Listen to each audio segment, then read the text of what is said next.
My name is Midge Lansat, and I'm the director of the Healing and Creative Arts Center of the Palm Beaches. And I've come here to Chicago from Florida today, this weekend, to share with you a little bit about the history of communication and psychology. And it really goes back to the 1800s, where a medical doctor named Freud discovered the unconscious. And through a process of interviewing his counselees who had been sexually abused, he found out that there's a part of the mind that is called the unconscious. And he developed a whole theory around that. He was the first doctor that discovered that children were not just little people, but they had an unconscious. They weren't just miniature adults. And that was before a lot of other psychologies had been developed, such as developmental psychology. Now, fast forwarding, they developed what's called family systems in the 1950s. And that's where people realized that things are handled as a group, as a system. For example, constellations, the solar system. The plant kingdom, that's a system. The human race, that's a system. And they realize that things are interactive. It's not just the inside or the unconscious that's developing, but it's also the reaction against the environment. And that's where they found out that children imitate and respond to their mothers. For example, today we were standing in line at the store. And as we were standing in line, I commented to a mother how beautiful her baby was. She goes, "Oh, let me show you how the baby smiles." And she turned to the baby and I said, "How old is your baby?" 2 months old. And she looked at the baby and touched the baby on the side of the face, and that baby smiled. It was really adorable. And the baby was responding to the mother. And the mother was mirroring the baby. And that's the way it goes with human beings. And children become what we tell them they are. They believe it, they internalize it, and then they act it out in their lives. When we say or do something that the other person does, for example, if you smile at me, then I smile back, I'm mirroring what you're doing. If you say something to me and I say it back to you in words, then I'm mirroring your words. If you speak to me and I say something to you like, "That makes sense to me," and I tell you why it makes sense to me, that's mirroring your thinking. I'm telling you that I hear what you're saying. What I heard you say is what I understand you to have said that's a little bit deeper. One is words, one is comprehension. I actually heard and understood, and I told you that. That's validation, a form of mirroring what you're thinking, what you're believing. The third thing is mirroring your emotions. And that is, "Oh, I can imagine that you must feel."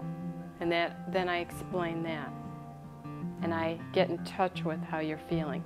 Sad, happy, isolated, depressed, hurt. But it's after a conversation that we would have together. So that's basically what they discovered around the 1950s through something called family systems. That all the family dynamics swirl around interaction.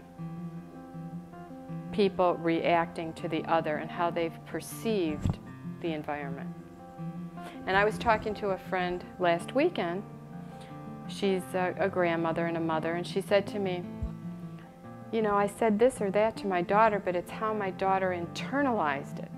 It's not really what I meant, but that's what she heard." And the mother did not intend for the daughter to interpret her words the way she did and then live her life out that way. Because they didn't check it. They didn't check it out. And when the daughter began to explain things to the mother would get defensive instead of just repeating, so what I hear you saying is, and then telling her what she heard. So the daughter never felt heard during that interaction, and I just coached and helped the mother to listen and not take offense, not make it about her. And that's the hardest part about mirroring, especially when it's between two people that are close or have an intimate relationship. They want to be close, they want to be heard, but what's really tough is when one person doesn't agree with the other, or they have a different story in their head. For example, that one that I just gave you about the mother and the daughter. And the daughter really needed her mother to just listen and not defend herself, not make it about her. And the mother began to get defensive, so I helped her to shift and just be there for the daughter. And then the daughter let it go.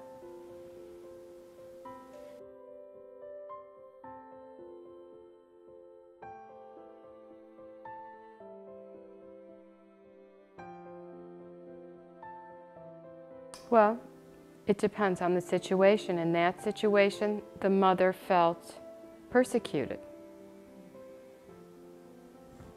Because the daughter sounded like she was accusing the mother. Well, at that time, teaching her something that caused her to get involved in a marriage. She was in a first marriage, the daughter. She stayed in the marriage too long because the person she was married to mentally abused her and she became ill. Whatever the mother had taught her about marriage, that you pick the person, you stay there, you know, her value system about the way it works. And her experience, and it just was not a fit. It did not work for the daughter, and the daughter was angry. And the mother said, well, that's not what I meant, and you didn't hear me right, and you know, that kind of thing. And when there's a conversation going on like that, the daughter doesn't feel heard because the mother's making it about herself. And that's the hardest thing about mirroring and dialoguing. Not making it, if a person is the sender, then they get to talk about themselves. If the person they're sending the information to is the receiver needs to be a mirror. A mirror doesn't have an opinion. A mirror is not judgmental. A mirror doesn't get defensive. A mirror just responds and reflects back to the sender. That's very hard to do when you're emotionally charged.